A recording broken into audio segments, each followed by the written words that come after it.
Okay, good afternoon, everyone. Welcome to the Taiwan Studies Program Book Talk Series. My name is James Lin. I am Assistant Professor of International Studies and Associate Chair of the Taiwan Studies Program.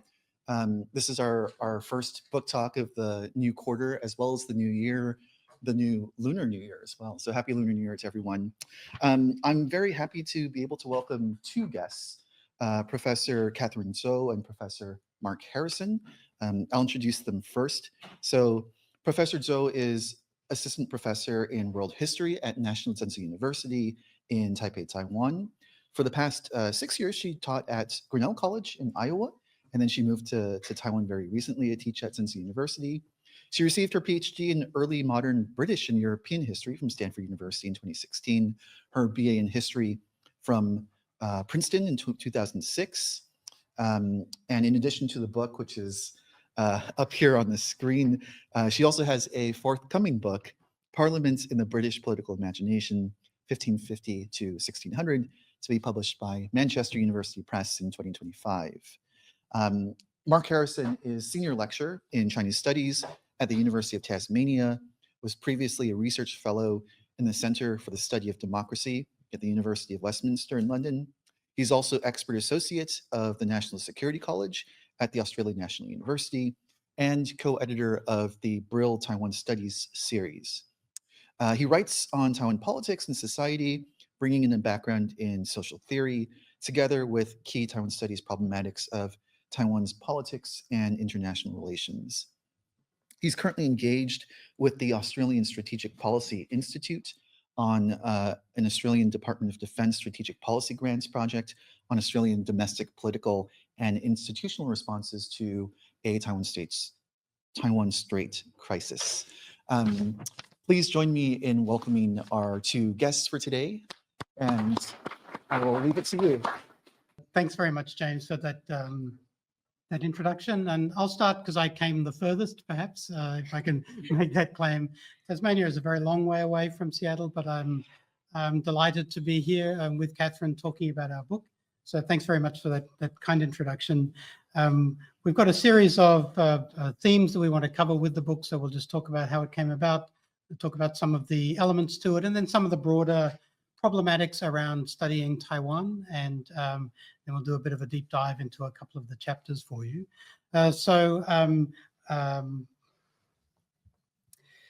We'll just start a little bit with our background. So maybe Catherine, you can just say a little bit about where this is for you. Yeah, sure. Thanks so much. Thank you to James, to Bill, to Ellen, to everybody at the Taiwan Studies Program for having us here. We're really excited and honored to be speaking with you today. So a little bit about my background. I'm a second generation Taiwanese American. I grew up in a politically active Taiwanese Taiyi speaking Green family. So in the color-coded parlance of Taiwan politics, green is usually associated with the Democratic Progressive Party, and blue is associated with the Kuomintang, or the KMT, Chinese Nationalist Party. So my family on both sides are descendants of pre-1949 settlers. So just a little bit about my background and the kind of subjectivity with which I was coming to this project. And my background is very different, obviously. So I come from Australia. I was born in Sydney. I grew up in Adelaide. I studied Chinese in the late 1980s and the 1990s at university. And that was an era in Australia of so-called Asian engagement, where Australia began to look very much to Asia for its economic prosperity and for social progress. So turning away a little bit from the United Kingdom and as a post-colonial nation. For me, that meant living through the Tiananmen Square incident in 1989, but also encountering Taiwan just as its democracy was flourishing in the late 80s, early 90s, and finding that a very thrilling and meaningful place for me to engage with and to try and understand. And so I was in Taiwan in the 90s, and that my commitment to democratic values was very strongly formed through that period, seeing that being played out in real time. And then I embarked upon a PhD research at Monash University in the late 90s, early 2000s. So that's my background, which is important, I think, in terms of both of us have come to the topic of Taiwan from very different points of view. What it means to be someone who isn't Taiwanese writing about Taiwan is very, it's an interesting and complex question that I think about a great deal. I think there's lots of subjectivities in play when we think about what it means to talk about Taiwan. So just a little bit about the challenges of writing a book like this. So I had met Mark over Twitter and I reached out to him and I asked him to take on this project with me, which became this kind of 3-year unpaid project. We have to hit a certain number of sales in the book before we see any royalties. So far, you know, it's still this project that we kind of undertook out of a hope that we could write an academically grounded, but still accessible book to introduce Taiwan to English-speaking audiences. We felt that there was really like a kind of need for this general interest book about Taiwan that advanced beyond a textbook. It wasn't sort of divided into like a history chapter, a politics chapter, an economics chapter, a security chapter, and that wasn't focused on Taiwan just as an object, and rather than a kind of subject in its own right. So some of the challenges in terms of writing this book. So we wrote this book through a series of Google meetings over the pandemic. We'd actually only met in person once at the 2020 election rally for Tsai Ing-wen, and then I pitched this project, and it was very much like a pandemic era project.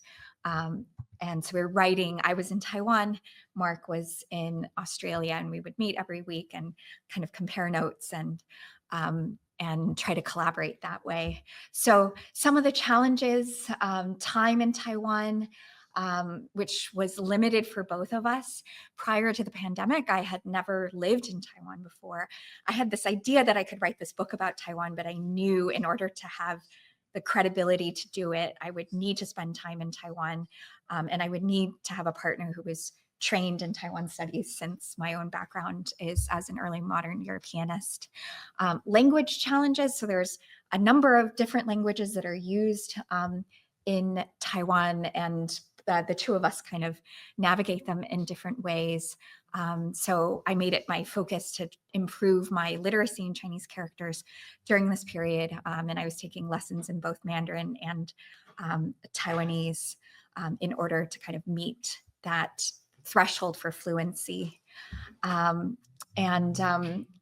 My kind of angle for studying Taiwan was, again, as an early modern Europeanist, the key, I think, for me for unlocking my understanding of Taiwan's history was to see that it fit into this early modern 16th, 17th century story of global story during this period of European expansion, of Spanish and Dutch colonization in the Caribbean and South America, in Southeast Asia and East Asia, that Taiwan became the site of a kind of proxy conflict between the Spanish and the Dutch, and therefore, in a way, kind of entered the early modern global story that way.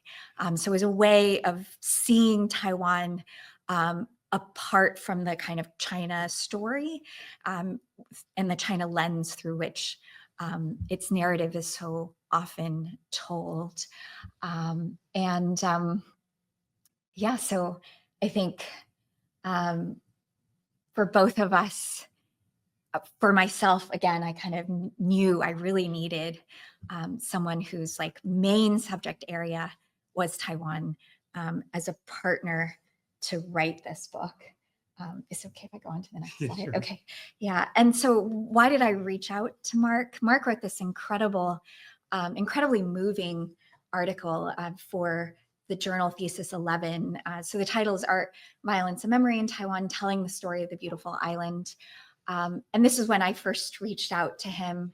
So the thesis of this piece is that the Taiwan story is often told as a kind of economic miracle or a political miracle, and it's told in this way that is sort of bloodless, and it's told as a story of kind of modernization and economic advancement, and again, a sort of bloodless movement towards democratization. And Mark's thesis was actually that violence is really the missing element in the Taiwan story, and the Taiwan story was constituted through various periods of violent struggle, from the kind of beginning of the settler colonial era in the 17th century, when again Taiwan is kind of pulled into that era of early modern global expansion, and in which we can sort of compare Taiwan to the United States, to Australia, to New Zealand, to these other settler colonies, and thereby kind of understand its story again in a different way. Through the Japanese period, when the movement for democratization and self-rule arguably starts, through to this kind of seminal defining moment in the mid-20th century with the 228 uprising. So I thought Mark has really captured something that's missing in mainstream understandings about Taiwan. And so that was the moment at which I thought, I think I found hopefully the person who will agree again to take on this large, unpaid, laborious project with me. And Catherine had written a piece that also was very inspiring for me, which is about 228, called the 228 Inheritance, Taiwan's Revolution is Here. And it's a really complex and very sophisticated piece about Taiwan living in revolutionary time. And that idea was connected with some other work that I'd done around thinking about temporality in Taiwan. And Catherine really captured it very extremely effectively. The idea that Taiwan exists in a kind of permanent state of a revolutionary moment. It's sort of, in some ways, it's trapped in that moment, but it's sort of living in it in its everyday. So Taiwan hasn't yet become a state that is fully recognized in the international system. It exists in sort of multiple realities and sort of multiple timelines, as it were. And the concept of revolution, which is obviously in the title of the book, which is Catherine's concept, really helped crystallize a lot of my thinking in terms of how we're telling this particular story, and the idea of Taiwan as in a constant process of becoming, as a kind of a state of revolution, which was it's a really fantastic piece, which everybody should read. So as we were writing this book, we constantly talked about how difficult it was to write about Taiwan for a general audience. So there was this meta conversation that we had every week. And so we were asking these kind of ontological questions about how can one begin to understand how to understand Taiwan, or how can one begin to understand how to teach others to understand Taiwan. So yeah, if you want to take this portion. Yeah, so this is a question that interests me very greatly. It's very much at the center of my own problematic. Taiwan is an unstable signifier. It's a nation that cannot be named as a nation in the international system as it is constituted. We can see geopolitics, we can see discursive power, all of these things are kind of coalesced around the Taiwan signifier. And it makes it incredibly difficult to write about. To tell any particular story, any particular narrative of Taiwan is by definition constitutive of its reality and its story, but therefore incredibly contested. And what looks like a sort of straightforward thing to tell is actually the intersection of real geopolitical forces and institutional forces. And so that just makes it a really difficult thing to sit down and actually write about. So anything you say about Taiwan is contestable in extremely powerful sorts of ways, not as fact, you can't say, well, that's actually wrong. It's because the international system and Taiwan's place in the world is constituted by power, and power intervenes constantly in our capacity to talk about Taiwan as a place unto itself. And so for us, one of the big challenges was, how do we get around this, and how do we, where do you start when it comes to telling the Taiwan story? So we explored the idea of a kind of narrative history, which is fairly straightforward. You sort of start at one point in history and you go through to the present. There is the kind of, you break it down into topics kind of approach as well. We wanted it, though, to be readable as a text and be kind of accessible. And so the way we did that was to find a kind of point of entry, which is a place or an event in contemporary Taiwan. And the concept there is that somebody who would read this book might go to Taiwan and experience a political event or go to a place. And so we sort of use those ways in to kind of, from them, kind of unravel a broader story about, and then unpack a broader story about what everything that person, that hypothetical person, might actually be seeing. Because that was always in our minds, Taiwan is very complicated, and you can go there and have a really nice time. But everything you're seeing is the result of a really complicated and very contested history. And if you don't understand that or don't see that, then you can be surprisingly oblivious to it. And so we wanted to, the ideal reader is the one who might go to the National Museum of Taiwan History and be helped to understand why the fact that the museum exists at all is a very significant thing in terms of Taiwan's place in the world and its contemporary life. We had one other idea, which was readable academic, was the phrase we used, which for me at least basically meant not a $300 book from Routledge. So something that was relatively affordable and relatively accessible, that people could actually acquire and read.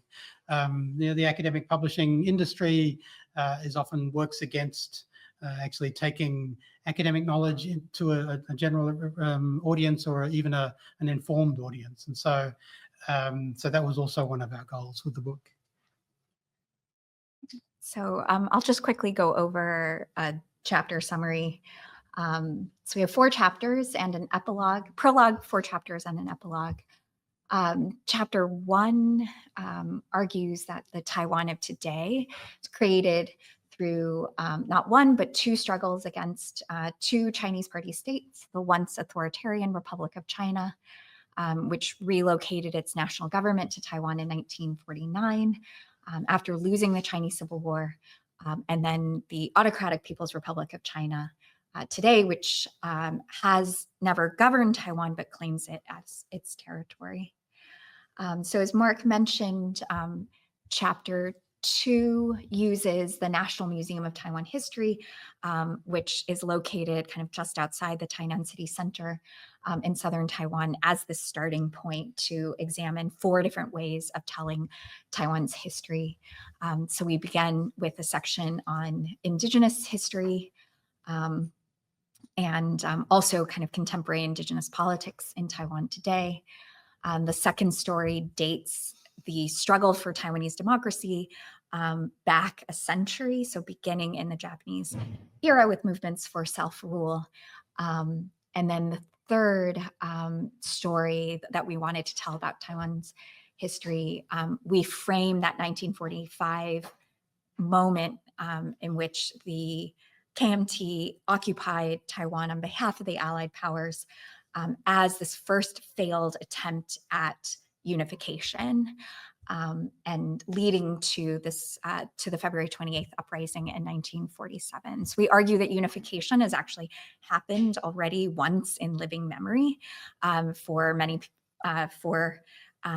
the people of Taiwan, and that unification is not something that is just prospective, but is actually retrospective, and resulted in bloodshed, in resistance, in rebellion, and a lengthy period of martial law that followed. And then the fourth is Taiwan as this place, as Mark kind of mentioned, suspended between 2 possible futures. So it's hard to tell whether this kind of moment that Taiwan is enjoying as a kind of democratic society is that is that sort of a brief interlude between being governed by two autocratic Chinese party states, or is this period of a kind of democratic nation of Taiwan, is that also going to be Taiwan's future? So it's probably unknowable at this moment. Chapter 3 starts with the urban environment of Taipei. So as Mark mentioned, we really wanted to bring the reader into life in contemporary Taiwan.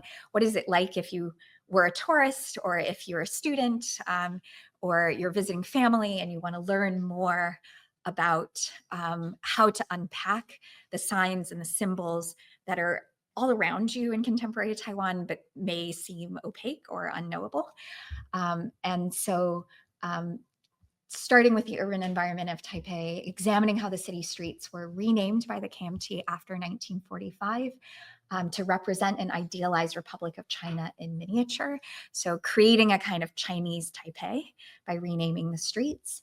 And then the chapter then discusses how Chinese Taipei has become this kind of compromised term to name Taiwan in the international system when the PRC doesn't want to name Taiwan. That also has this kind of Streisand effect of calling attention to what the PRC doesn't want you to pay attention to, which is this question of why can't Taiwan just be called Taiwan?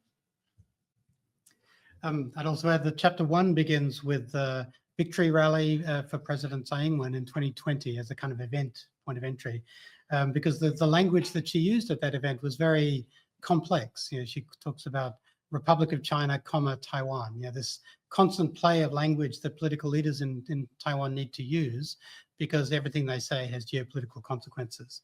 And the last chapter sort of elucidates that to an extent, where it talks about Taiwan's place in the world. And it begins with the event is a press conference by the Chinese ambassador to Australia when he was challenged by a journalist about the future of Taiwan and the voice of the Taiwanese people. It goes on to talk about Taiwan as a place both inside and outside the international system, and how Taiwan in some ways expresses a really fundamental contradiction in the international system itself, which it is both a system ideally of rules that were established after World War II to try and create a system in which disputes and conflicts could be resolved through process, one form or another.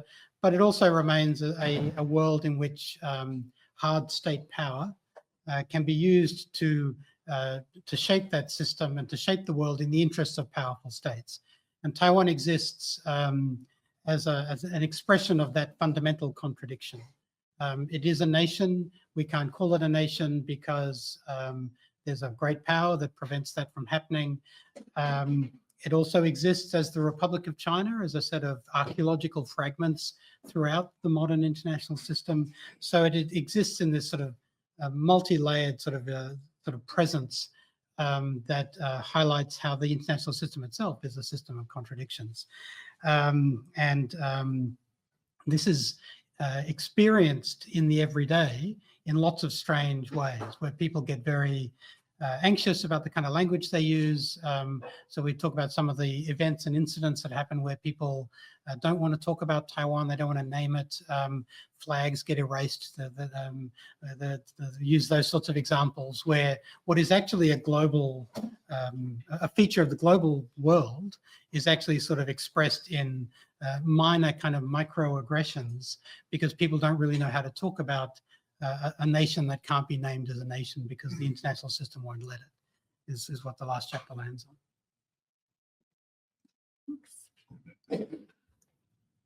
on. We were joking earlier in the guest lecture for Professor Lin's class that when you submit a piece for peer review, it's always reviewer 2 who gives you a hard time. I have to give reviewer 2 a lot of credit. I think the book is much better because of their intervention. So the reviewer had asked a couple of really important questions. Why is this book called Revolutionary Taiwan? What are the connections between the different chapters? Does the content of each chapter add up to a main argument? So As Mark mentioned, I'd come up with the title before I'd come up with any part of the manuscript. What I wanted to express is that Taiwan democratization created a Taiwanese nation, and the Taiwan that exists post-democratization is a fundamentally different place. It's a place where people are engaged every day in this process of nation building, nation articulating, and also kind of nation asserting. And so those voices, though, as Mark mentioned, are really kind of silenced in the international sphere. But if you are in Taiwan, you see it everywhere. You find evidence of this everywhere. So it can be anything from, people's stickers on their laptops, right, to protests in the street, to the way that people talk about themselves and name themselves in everyday conversation and social media. And so thinking about democratization in Taiwan, going back to Mark's Thesis 11 piece, thinking about democratization in Taiwan, not as just this peaceful, gradual process that changed the form of government in Taiwan, but that actually ultimately created a different polity, a different society, a different nation than the one that had existed prior to the late 1980s and early 1990s. So I would say that's really the main argument of the book.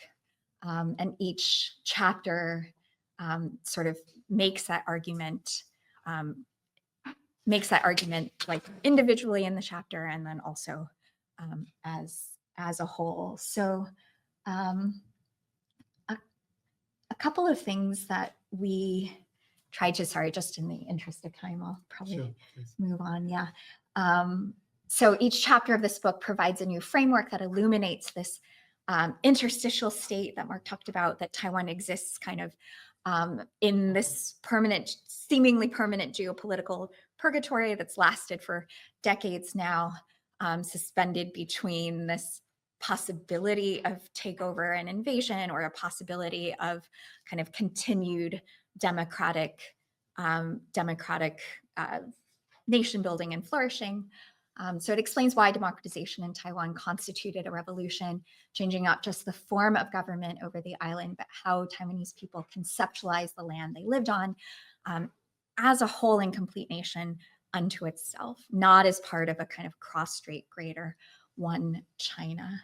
And so this book also talks about the reasons why this revolution remains unfinished and contingent, given the kind of disproportionate power that Beijing leverages, or large states in general, I should say, leverage within this international system that at once purports to kind of offer like fair representation, right? And also actually gives disproportionate power to large states. And so the kind of normal endpoint of what we would think of as a normal revolution, which is an open, maybe war of independence or an open declaration of independence, remains blocked. So our book, we really tried to come up with alternative frameworks for understanding modern Taiwan. So one of the most important things we wanted to do for the kind of general reader was to move beyond what we call the 1949 framework. And so the emphasis on 1949 as this moment of rupture, this division from one China into two, which is, again, like I think is still a really common way to think about Taiwan in global discourse, leads to these like highly contradictory, totally nonsensical characterizations of Taiwan as this place that both had no history before 1949 and yet is somehow inextricably tied to China as an inalienable part of China. So this 1949 framework thus fails to account for why Taiwan is a geopolitical problem in the first place. So that's why we think kind of telling Taiwan's history before the 1949 moment is so important to understanding why there was a movement for self-rule, why there's movements for democratization, why a kind of modern Taiwanese identity developed even prior to democratization and was sort of unfettered by the process of democratization.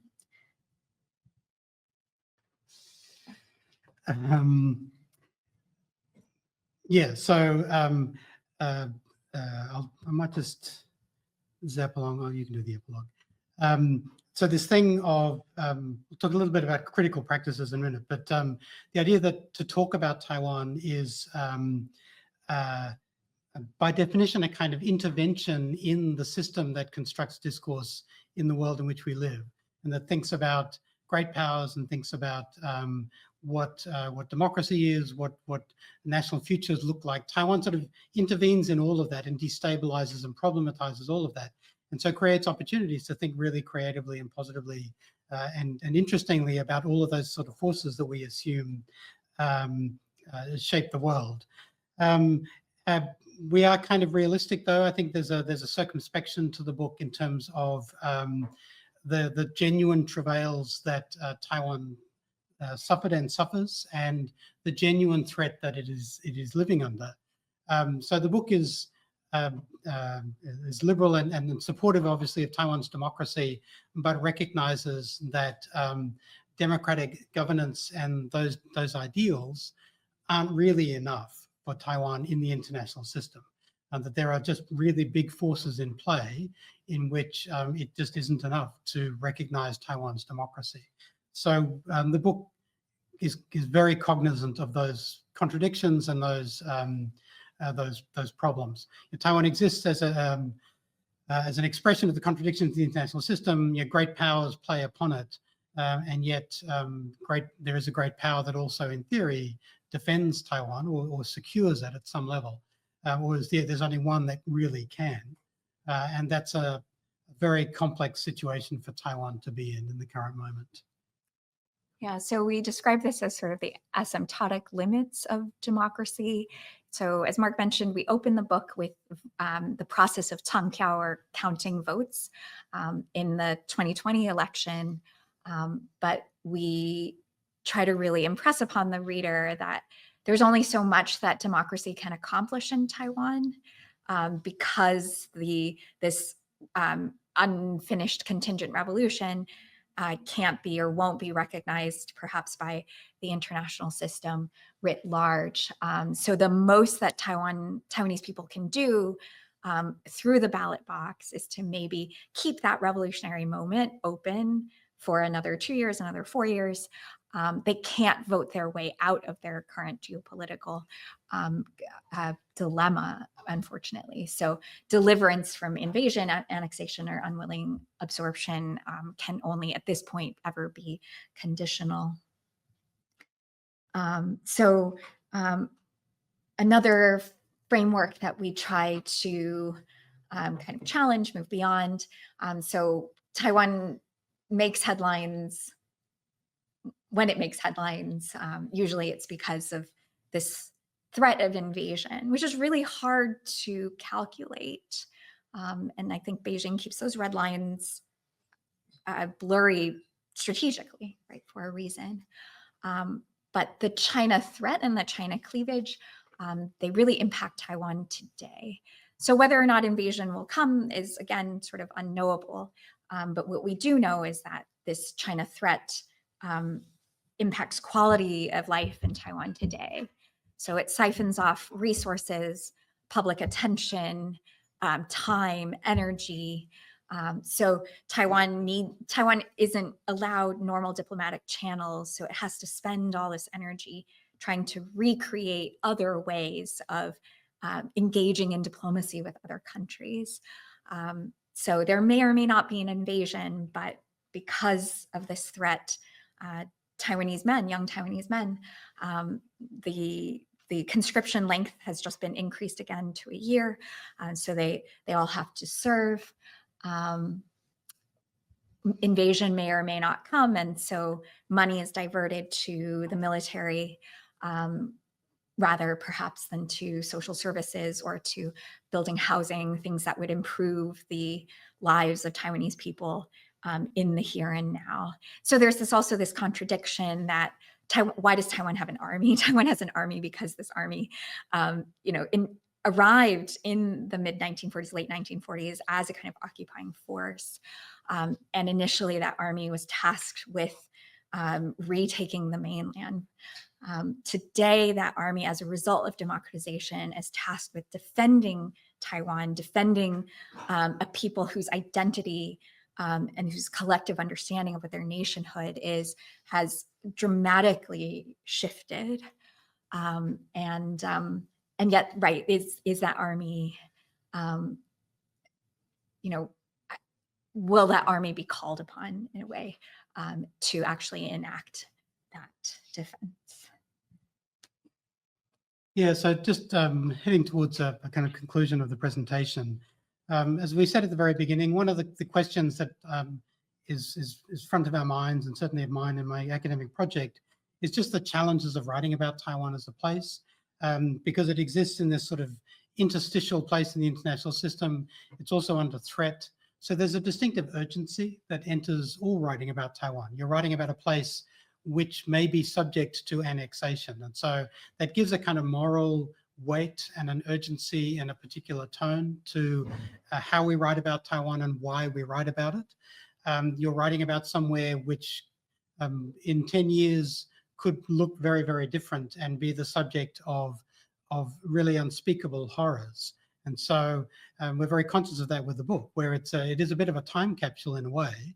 And I think everyone here would hope that it remains so, rather than being an account of a Taiwan which no longer exists at some point. At the same time, this sort of political import all writing about Taiwan is freighted with that. But it's also an ordinary place. It's also a real place where people are living ordinary, everyday lives. And so one of the contradictions is you can't reduce Taiwan to this sort of urgent task of its defense and anxiety about invasion, because you're missing so much of what makes Taiwan important and interesting, because in many ways it's just a really fascinating place that has gone, particularly speaking as an Australian, gone through a kind of century of colonialism and post-colonialism, which I really, really recognize, because Australia's gone through a very similar kind of process of coming to terms with being a colony of an empire and having indigenous people and truth and reconciliation and all of those really powerful forces. They're all there. And if you're only thinking about Taiwan's place in the international system, you must think about it, and yet you also must not think about it, because otherwise you're not seeing the lives that Taiwanese people are building and the challenges they're facing and how they're succeeding and how they're failing, as well as all nations do. So to write about a kind of quotidian Taiwan, an ordinary Taiwan, is a kind of act of resistance. It's saying, yeah, this place is a place like any other. But it also, as I say here, takes a little bit away from that sense of urgency, which is also necessary. So one of the features of writing about Taiwan is that it generates these kinds of contradictions, these antinomies that are constantly making it hard to say things, but are necessarily part of that story. And that's what we're trying to wrestle with. Yeah, and I hesitate to use a tweet from Greg Barnes, who's a local Tasmanian, which is why he's here. Taiwan is also, as part of and the book doesn't dwell on this, but I think it's an important part of the story. It's a form of, to write about it is a form of critical practice. Certainly in the Australian context, it's very common to treat Taiwan as a proxy or an issue in the US alliance. And for people of a critical mind, looking at the world in terms of great powers and what power does internationally often has the effect of erasing Taiwan. So if you're a critical person, you might rail against the US empire, or you might rail against the depredations of Beijing. It's quite common to see Taiwan as simply an issue rather than a real place. And this is particularly common in Australia. And so, and it tends to reduce the Taiwan story to US imperial power or the China threat. So to actually center the Taiwan story in one's discourse and to say, yeah, this is about the people of Taiwan and their story, is by definition a kind of critical practice. It's a kind of resistance against the impetus to project up to great power. And by going down to the quotidian, you're actually engaged in a very meaningful response to recognizing that there are real ordinary lives that we should be thinking about, and the Taiwanese have them. Yeah, we're just about out of time. Did you want to have some concluding comments? Really, otherwise I'm afraid we'll Run run out of time. into the because we have so many other stuff We do. we could get through to. Look, Yeah. Oh, go ahead. Yeah. Yeah, I think any book is a kind of is a strange thing to embark upon. Whenever I read bits of it, I'm thinking, oh yeah, okay, I probably would write that a bit differently now. I find myself, I always have this problem with writing where I never quite feel satisfied. And so writing about Taiwan is really very challenging. But I think we're proud of the book, and I think we understand that it's just the task by definition in the current moment is an important one. We're just in a really unstable international situation, and we have a new government in the United States. We have a government that is very difficult in Beijing. We have a government in Taiwan that is currently experiencing a great deal of challenges between the executive and the legislature. And so the story needs to be constantly told. And we, by placing the Taiwanese at the center of our version of this, I think we did something that is meaningful and hopefully will be valuable for a general and a specialist reading audience. So thank you. Yeah. Thank you. Thank you so much for being here. Really appreciate it. But yeah, I'd like to open it up first to our in-person audience to see if there are any questions. We have one over here and then one in the back. Why don't you go ahead? Something I'm sure I should have understood. That's like we've heard of Washington's colonies such as Australia. Yeah, so that's not an uncommon way that Australia defines its relationship to the United States. There are people who say that we are essentially a colony of the American empire. And, you know, I tend, the times that I've been here, I've described myself as a colonial subject of your empire. But I'm being slightly, just being a bit cheeky. But just seeing the world in terms of great power and how great powers shape the world. And the idea that great power must be resisted. And one might imagine that that creates an opportunity to actually see how the Taiwanese are resisting it too. Certainly in many contexts, there's a reluctance or an unwillingness to do that. And so to center one's understanding of power in the international system on ordinary Taiwanese people is critical and can be very positive as an intervention in those things. I did actually change the slide, so I don't know. If you So sorry, I know there was someone online who asked if we could please repeat the question. And so the question is kind of explaining this tweet and how to. I'm sorry, I should be doing that. Yeah, no, I've it's okay. neglected my moderator No, duties. no, Yeah, don't I do apologize. I should be repeating the questions. And I'm happy for someone to move the slide away from Great Barrier. Yeah, but you should finish because you're already halfway. Oh, okay. Yeah. So the question was kind of about explaining this tweet. And so why do some Australians, I should say, not all Australians, why do some Australians have this view that Taiwan is not a real place, but as this tweet says, like a ruse, a sort of made up issue to try to keep Australia loyal to American interests and American power. Yeah, it's basically it. Yeah, it's a pretty common view, certainly in the university sector in Australia.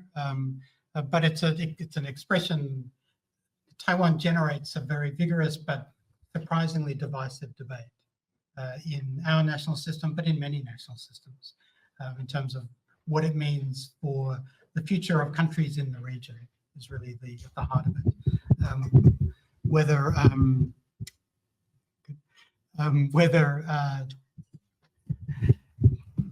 Yeah, so the future, what it means for countries in the region beyond American power and Chinese power, basically. So it presents all of the countries in the region with very difficult choices, and actually recognizing that there are real people living in Taiwan, which some people sometimes forget, is critical to making wise choices. And that's always been my argument in Australia. We had one question from the back, and then I'll repeat the question, so I'm not negligent in my duties. Okay, so we know that Taiwan has done several different types of soft power initiatives over the last few decades, and many of which have like focused on like distinguishing itself from China, like being like, look at us, we have gay marriage, we have like a democracy, and all of that. But that only does so much because like we can already see that unfortunately like as like blunt and ineffective sometimes it is, the PRC propaganda still has a much louder voice than it wants. So what do you think would be some good creative soft power strategy for Taiwan going forward, especially when the focusing on the democratic institution stuff, like if Rick like maybe painting a little too rosy of a picture of Taiwan, and it's still a little bit rooted in like we must counter the narrative of China rather than being like completely like separate from that. So the question is about soft power in Taiwan and how Taiwan utilizes soft power to differentiate itself from the PRC. What are the ways in which Taiwan should pursue soft power initiatives? Do we focus on democratic institutions? Yeah, thank you so much for the question. I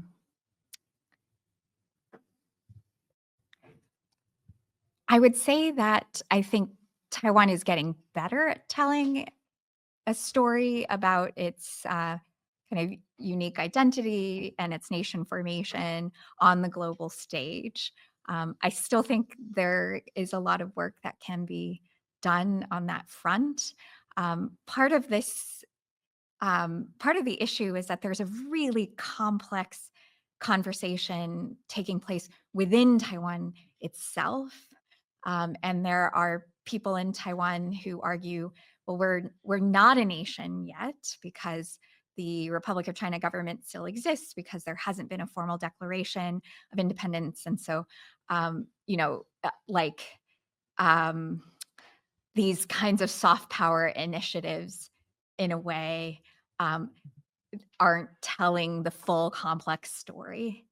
And so there's like these really finely grained debates taking place within Taiwan itself that are basically incomprehensible to outsiders. They read like inside baseball. You really have to try to stay on top of the news daily, social media conversations daily in order to understand them. I think my view as a Taiwanese American in a way is that telling a Taiwan story to a global audience is you can't make it too complex, actually. You have to focus on like a few key points. And so I think even though my kind of personal view is that yes, the nation building is incomplete. Like the Republic of China government is still the official government of Taiwan.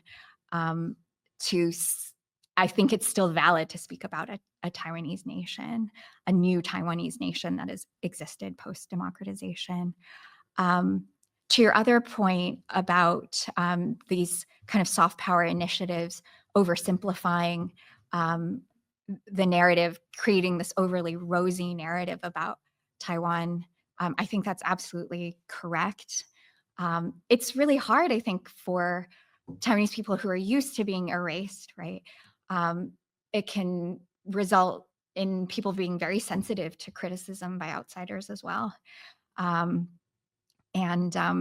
So I think that's always difficult to kind of point out that there are many ways in which Taiwan society, the Taiwanese government, can improve policies or initiatives.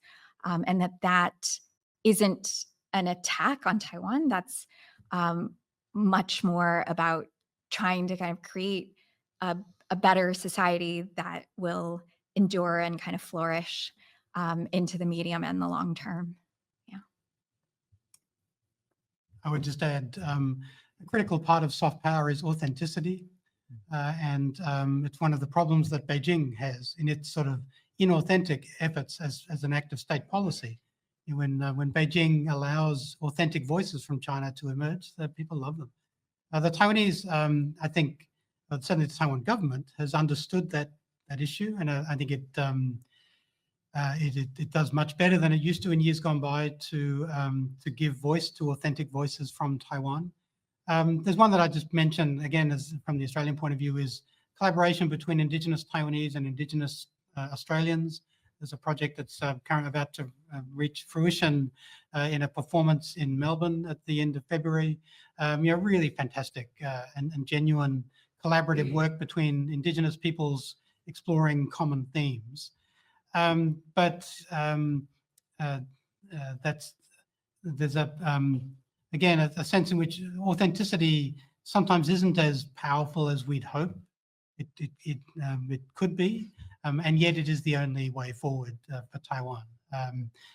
I would only, just as a final comment, say that I think Taiwan has been through a very positive period over the last decade, certainly in the last 5-6 years, where with very stable and very dependable government in Taipei, generally speaking, its international situation is probably better than it's been for a long time. So I think its approach has been effective, but there are big forces, so it's always hard for the Taiwanese. I'd like to take a few questions from our online audience. We have 3 questions. I think what I'll do is I'll read all of them to you, and then feel free to answer them in any order in which you'd like. The first question is, the first one's a very simple question. Is there a translation to traditional Chinese in the work? The second question is from Mason, who I think, I hope I'm not getting this wrong, Mason, former diplomat at AIT. He says, I appreciate the multiple contradictions and nuances that are recognized whenever writing about Taiwan. Would you say that the name and one of the premises of the book could also be a contradiction? Given that a revolution implies the attempt to throw off one government for another, it seems this would not apply to Taiwan in many ways, and that a change in government did not occur through a revolution. So kind of a clarification about revolutionary Taiwan. And the last question, why can't Taiwan just declare independence? It's already pretty independent. What can happen and possible results? Great. Thank you. Yeah. So about the translation, I guess we have the rights to international translations. I think this depends on book sales and to prove to publishers that there is a demand. But yeah, I mean, it would be kind of a dream to have the book translated. To Mason's question about the book title and whether the book title is kind of contradictory. So we also make the argument that the Republic of China government, again, even though it's sort of often used as like an official shorthand for the government of Taiwan, it's really a hybrid government now. So there are definitely people in Taiwan who think that this government should be replaced, that there's, all things being equal, if Taiwan had the chance, that a Republic of Taiwan government should be established instead. That is definitely a constituency that exists. But I think regardless, the Republic of China government, again, as a result of democratization, we argue it's at least a hybrid government. It is at least like a government that is no longer the old ROC. And so in that sense, we do think that like their democratization did create a new form of government, a new government on Taiwan, and that it's sort of the previous ROC government has not been violently overthrown in the traditional sense in which we think of revolutions, but it's parts have sort of been gradually replaced in many ways. Its operations have been gradually changed over time. So I would say that's probably the answer that I would give, I think. Yeah.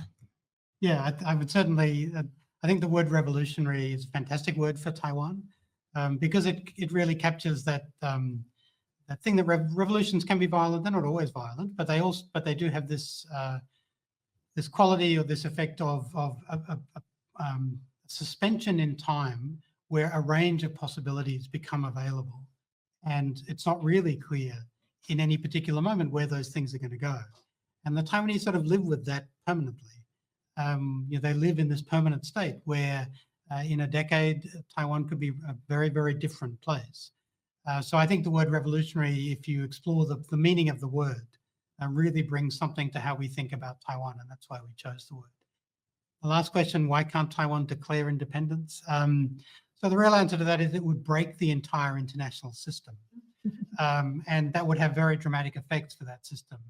It's also the case that the system is currently breaking, and not because of anything Taiwan has done, but because of other great powers. And so that's the way in which Taiwan would become a recognized state, because the international system itself is in a moment in which it is transitioning from the promise that was established after World War II. It's becoming a different thing, and that's a complex and a very uncertain process. It represents whatever will emerge in that process.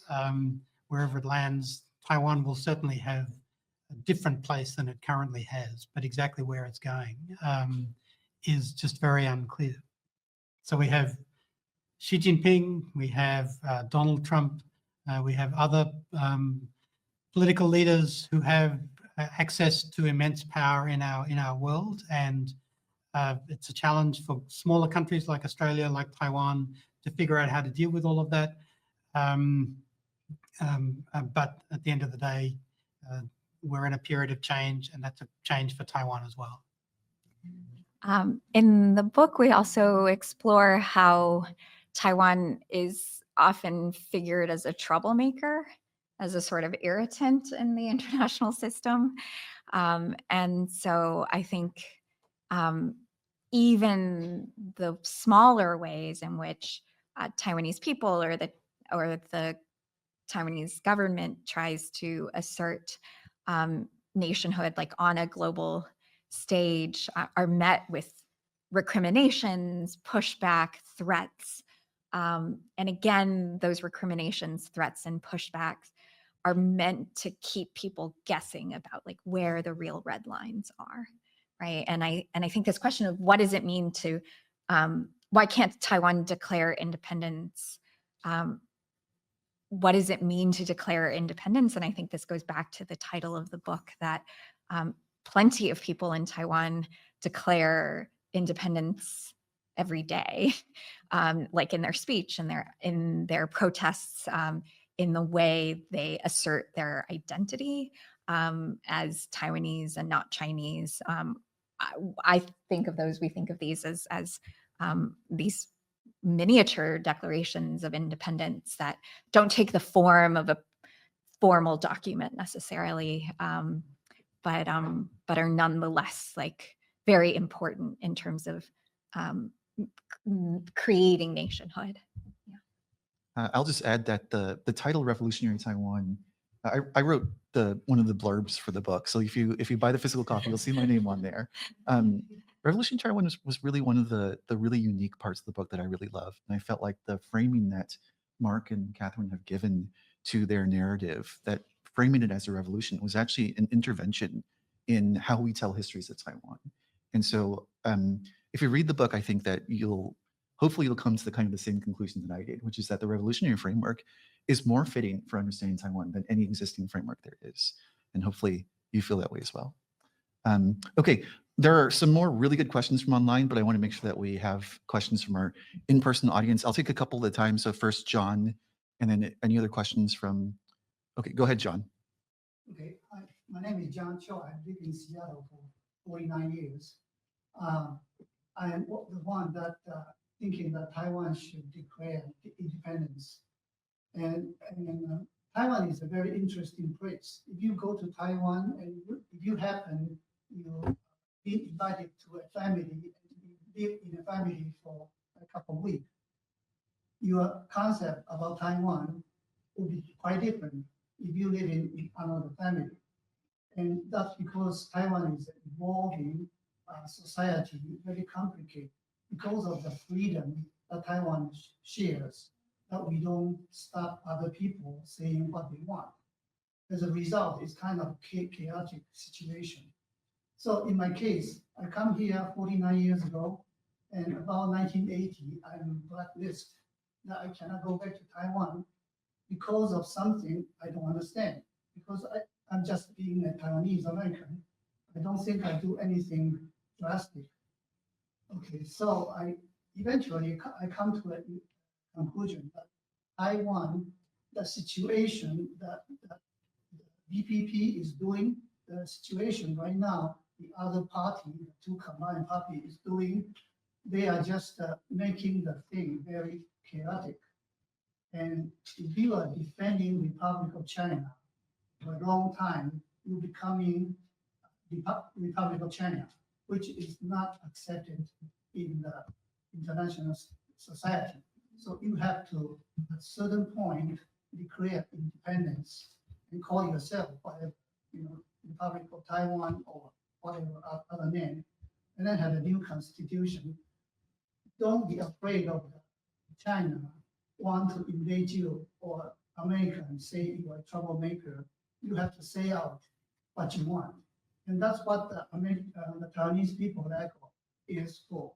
50 years, they dare not to say what they want. They can talk among themselves and secretly, but they dare to speak out. So as a result, superpower is governing Taiwan's future. And because of the conflict of superpower, Taiwan always cannot becoming a very bright future. Although we can see the struggle is there, Taiwanese identity becoming stronger and stronger. That's just a comment. That's not. Okay. Very quickly, John's comment is about the issue facing Taiwan that's internationally it's recognized as the Republic of China. In order to I guess firmly declare independence, you have to change the name to a name that could be recognized internationally, declare a new constitution. So thank you, John, for sharing your perspective. I would just respond. Of course, yeah. This isn't in the book, but certainly one of the things that anyone who knows Taiwan well will know is that there's really profound generational differences in Taiwan. The parents who grew up under authoritarianism, their children who grew up under democracy, and it's a really complex sort of family dynamic for Taiwanese families to have to negotiate all the time.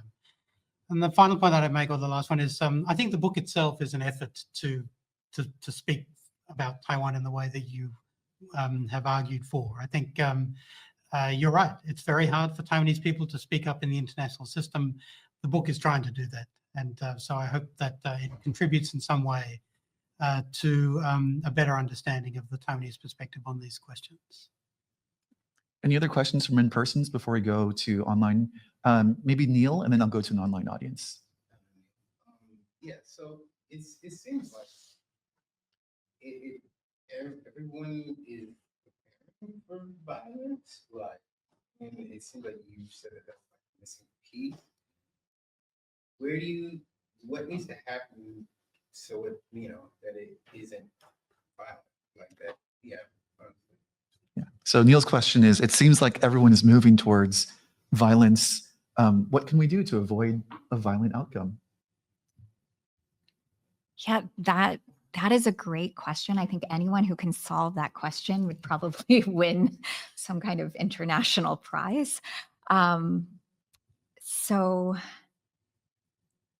I mean, I might tie together your question with John's comment. I mean, I think there was probably a period in which Taiwan was kind of newly democratizing, and the PRC was not as powerful as militarily as it is today, in which there maybe was like a missed moment for a possible declaration of a Republic of Taiwan that would have had a kind of peaceful outcome, or at least a sort of an outcome that wouldn't have been challenged militarily. So I think, to your point, I mean, this is probably very naive, but I think that changing how people think about Taiwan is probably one way to de-escalate the conflict, because China has become very wealthy and powerful in the second half of the 20th century, the latter half of the 20th century, and into the 21st, without controlling or governing Taiwan. And so to kind of change the minds of people in the Chinese government, maybe Chinese citizens or even the Chinese diaspora writ large, about whether it really is necessary to control Taiwan, to govern Taiwan in order to, kind of rejuvenate the Chinese nation or make China great. I think the answer to that question is no. And I think that, again, changing people's minds, like, again, probably very naive, but if you can do that on a large enough scale or reach the right people, there can be a different outcome to this issue. I sort of would get into Twitter fights with people about this sometimes. So, for example, Singapore is an example of a kind of majority Han Chinese ethnic population that has very close relations with the PRC, sometimes figured in this sort of Greater China framework, but yet is not threatened with annexation. There's no reason, I think, that this isn't like my preferred outcome, but there's no reason that there couldn't be some alternative set of arrangements, a federation, some kind of alliance where you have a Taiwan that is friendly to Chinese interests and votes in a bloc with China, but has the type of independent representation that a place like Singapore has in the international system and is not threatened with invasion or annexation.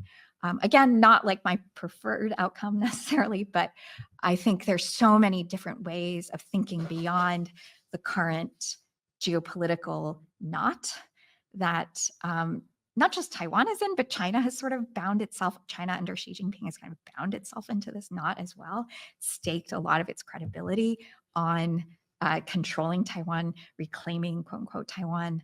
And I do think there are other ways for potentially for the situation to kind of resolve itself.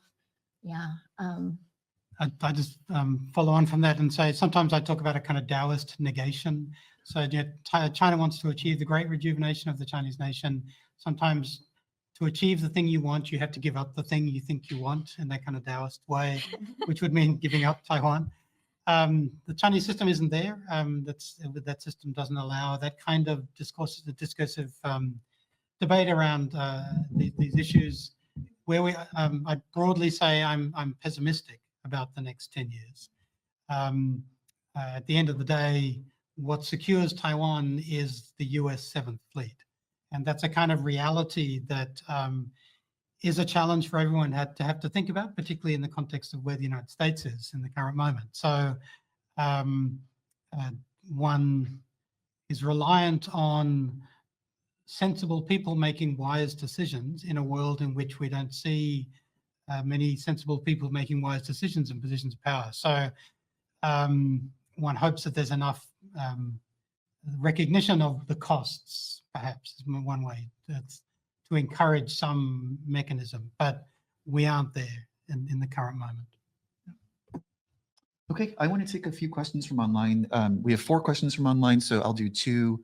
I'll go back to in-person, then I'll get the other 2 at the end. These 2 questions are very good. One is from Sophie McIntyre, who we were just talking about at lunch today. And Professor McIntyre's work is excellent. Margaret in the audience has sent me her article before, and I really enjoyed her scholarship. So do you explore First Nation perspectives in the book? I look forward to reading it. Second question is on something that Lai Ching has said. So at the 10th National Day celebration, President Lai said that Taiwan does not need to declare independence because the PRC has never controlled Taiwan. Do you find this sentiment much in your studies?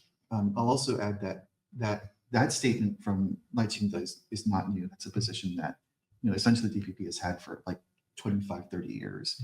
We were also talking a bunch about there are some loud voices on Twitter in DC who self-proclaim themselves to be China experts who know nothing about Taiwan, who say that the DPP is a pro-independence party and wants Taiwanese independence. I mean, no, that's not the case. Lai Ching the Taiwan have basically said the same thing for 30 years. Anyway. Indigenous.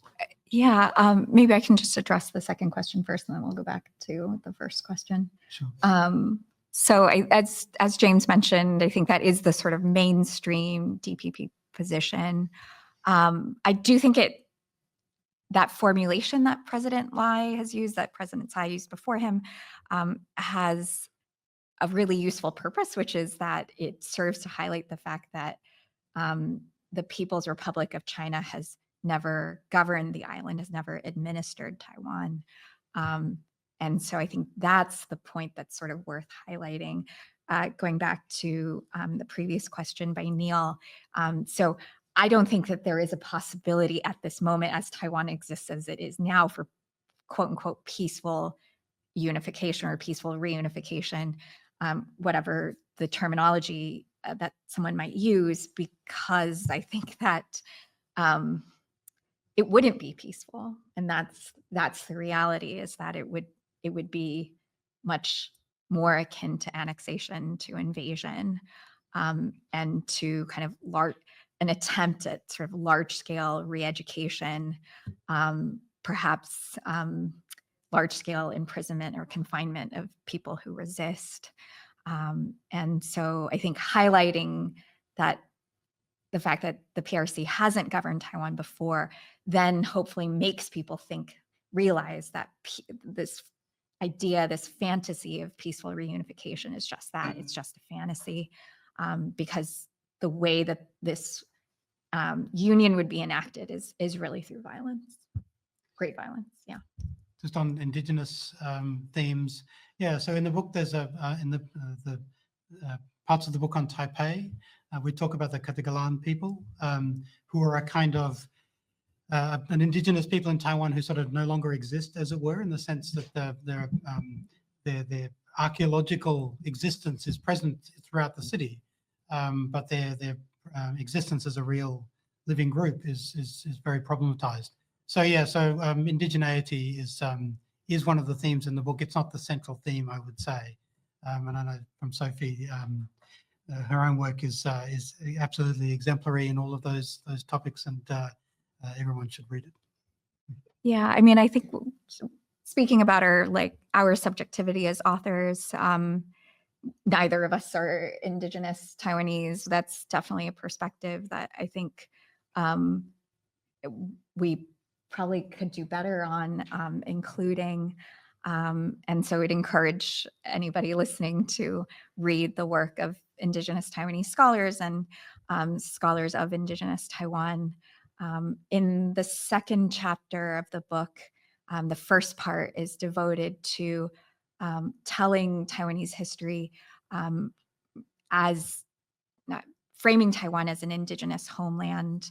And so a couple key points that we emphasize in that part of the chapter: number one, that Taiwan was settled by multiple different groups of outsiders over a long course of time in this kind of piecemeal way. And so it really wasn't until the Japanese colonial era that the entire island came under the rule of a single government, the Japanese government general. And as a result, reading kind of modern Indigenous scholarship on what might a decolonial Taiwanese homeland look like, there's lots of different models. So some of the models kind of don't take Taiwan, the island, as like a kind of necessary unified unit of governance. Some of these models envision, return to indigenous autonomy that's kind of based on indigenous nationhood or tribal affiliations, or even village kind of level affiliations. Other models kind of envision that perhaps the Republic of China government can still exist, and yet you can have indigenous autonomy within that system. So this question of independence or no independence is kind of a moot question under that framework, because what matters is whether indigenous communities can govern themselves and have kind of autonomy from the central state, whatever that central state is called. So I think that's something that we explore in this chapter. And I think want to highlight the work of Scott Simon, who was recently also published a book, Truly human. Truly Human. Yes, thank you. And in it, he asks this question of whether independence or unification is that a question that's kind of important to indigenous communities in Taiwan, because indigenous communities have been colonized under multiple different governments throughout the centuries in Taiwan.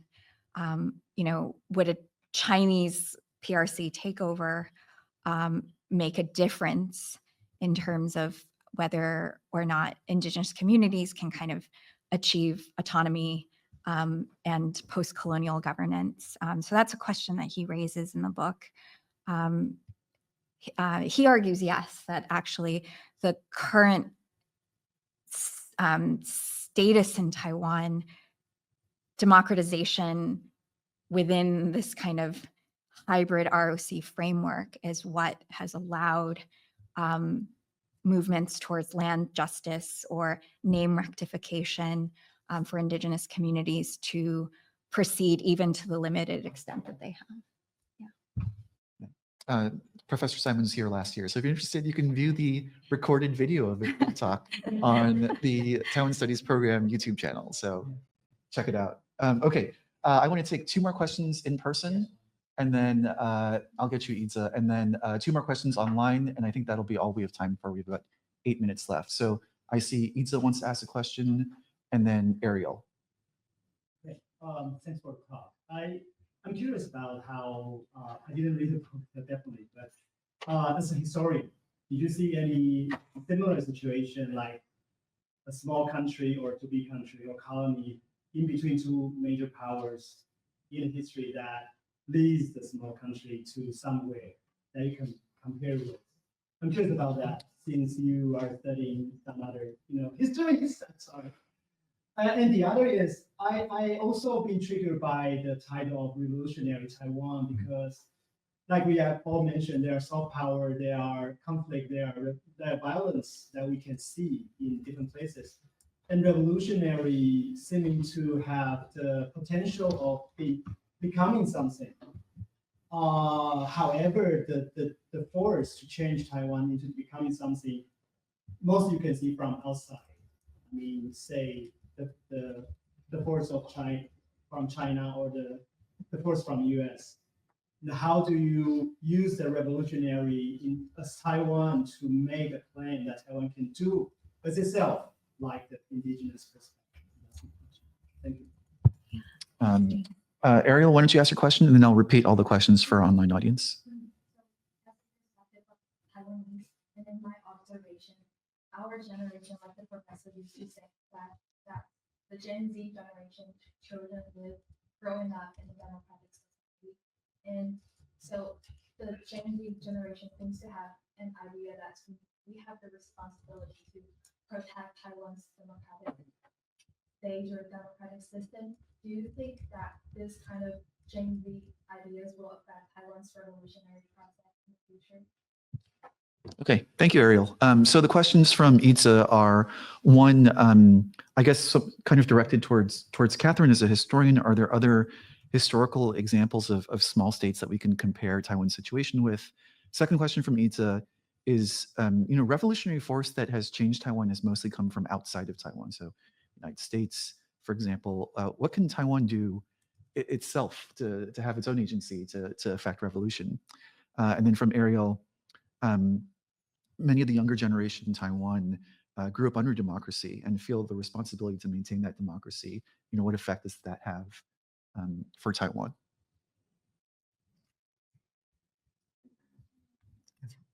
Yeah. Gosh, I really think in some ways Taiwan's example is quite unique. And that's why it makes it so hard to talk about it and learn about it. And why it still can remain so incomprehensible to a lot of people. Yeah. I'd make the Australia comparison. There's some really important differences, obviously, but it depends on what you are trying to achieve by comparing something to anything. But a smaller country, similar population to Taiwan's, between two great powers, China and the United States, wrestling with a history of colonization, wrestling with a kind of a cultural legacy of imperialism. So the legacy of British imperialism in Australia is very, very strong, as the legacy of Japanese and Chinese imperialism is very strong for Taiwan. So there are lots of really interesting comparisons. And I'd also say that Australians wrestle with their identity all the time, continually. It's a constant fraught debate around where we are as a nation, where we're going, where we've been. It's just incredibly, incredibly fraught.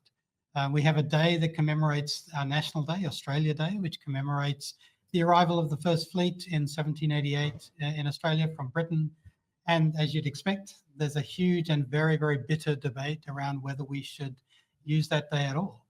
So I see all these really strong comparisons in terms of countries struggling to achieve a kind of national authenticity through the structure of the nation state in a world made by power. So yeah, and your second question was about the use of the word revolutionary. I'd actually argue against the idea that revolution, the Taiwan's state of revolution, has been imposed upon it by external forces. I think the story of Taiwan over the course of the whole last century has been a people finding a way to exist despite the great powers around them.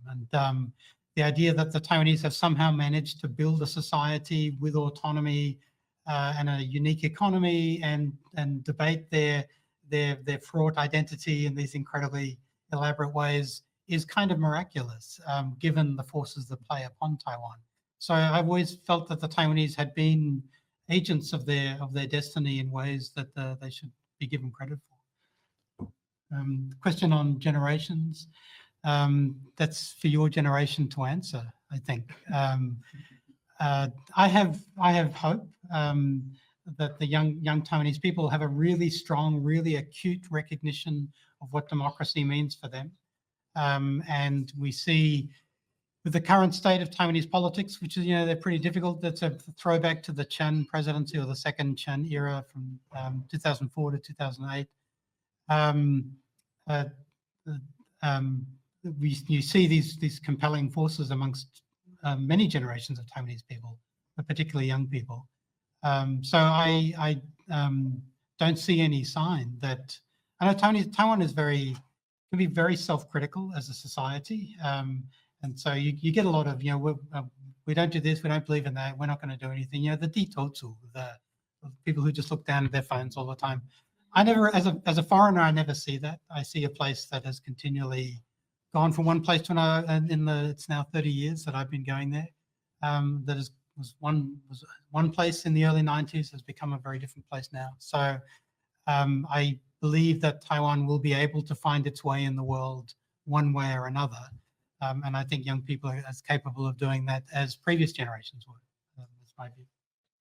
I think maybe if I could revise my answer to Itza, I think some of the difficulties that Taiwan has been struggling with, one which is like a large influx of settlers post World War II, and then the imposition of a autocratic system.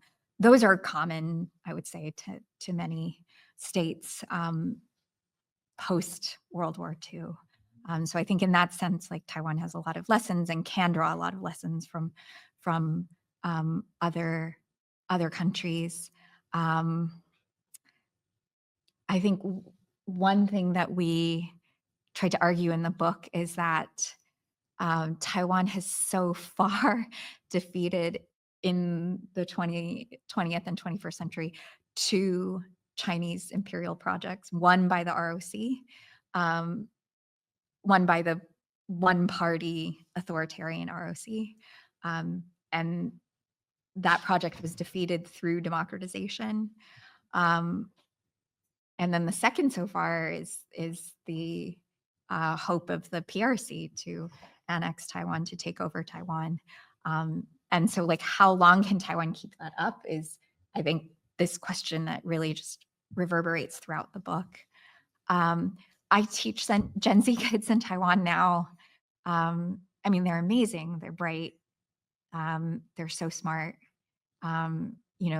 They exist in this very difficult geopolitical circumstance that was not of their own making whatsoever. But I also think that this reflects the limits of democratization in Taiwan. What can democratization do in Taiwan? In part because it cannot solve the China problem. It can't solve the China threat. What ends up happening, I think, if you look at like the popularity of the Taiwan People's Party and Koenza among many young Taiwanese, there is this kind of dissatisfaction with a two-party system. And these are young people who identify very fervently as being Taiwanese. But for them, does that translate into necessarily voting Green or voting DPP?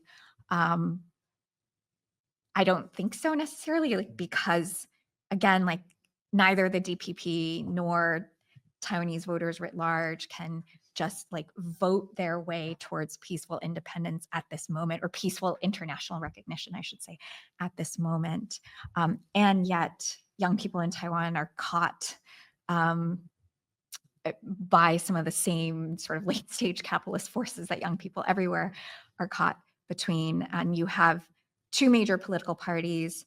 It's kind of unclear too what the DPP's stance on a lot of these issues ultimately will be. But they're sort of caught between these parties that generally, even though there's a big China cleavage and division between them, are sort of pro-business, pro-capitalist, not necessarily that friendly to labor, or building social housing or lowering housing prices in ways that might be the most effective, or aren't necessarily pro-immigration. And so I think young people like in Taiwan face a lot of difficult issues, socially, economically, that young people across the world in many, many places are facing. And so I think it remains to be seen, like, we wrote this book, we turned in the final draft of the book at a point where it wasn't clear yet, like what role the TPP or other third parties might end up playing. We're a bit over time, but I'll just ask one last question from online, which I think is one that is good to end on. Actually, I'll ask two questions. They're both pretty straightforward. How beginner friendly is the book? What context do readers need before starting it? And the second question is, where should we buy the book to best benefit the authors? So tell us where to buy the book. Can I put this in the YouTube chat? Sure. Can I yeah. put a reply? Okay. All right. But yeah, Just on whether the book requires a lot of background. No, it doesn't. I think a general reader should be able to engage with the material in the book. It doesn't really make a lot of assumptions about what people might know. So we did target it in that particular way.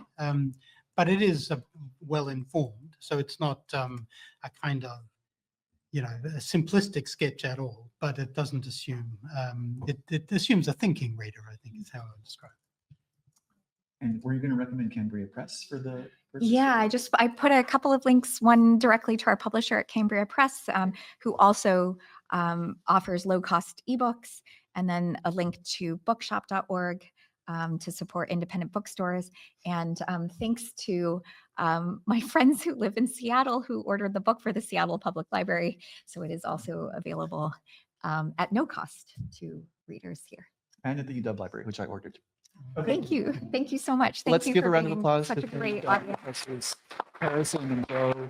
Thank you so much for sharing your book with us. Thank you. Thank you for the invitation. Thanks so much.